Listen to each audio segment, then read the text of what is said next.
இளையான்குடி அரசு மருத்துவமனையில் மருத்துவர்கள் இல்லாததால் செவிலியர்களே மருத்துவம் பார்க்கும் சூழ்நிலை உருவாகி உள்ளது. சிவகங்கை மாவட்டம் இளையான்குடி அரசு மருத்துவமனையில் தினமும் 200க்கும் மேற்பட்டோர் சிகிச்சை பெற்று வருகின்றனர். இந்த மருத்துவமனையில் 12 மருத்துவர்கள் இருக்கக்கூடிய நிலையில் தலைமை மருத்துவர் ஒருவர் மட்டுமே பணியில் உள்ளதாக கூறப்படுகிறது.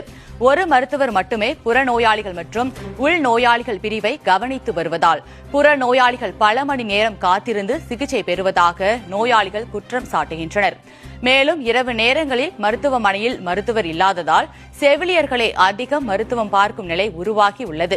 இதேபோல் அவசர சிகிச்சைக்காக இந்த மருத்துவமனை செல்லும் நோயாளிகளை சிவகங்கை அரசு மருத்துவக் கல்லூரி மருத்துவமனைக்கு அனுப்பி வைப்பதாக கூறப்படுகிறது. இந்த விவகாரத்தில் உடனடியாக மாவட்ட நிர்வாகம் தலையிட்டு இரவு நேரங்களில் மருத்துவர்களை நியமிக்க வேண்டும் என்று நோயாளிகள் மற்றும் அப்பகுதி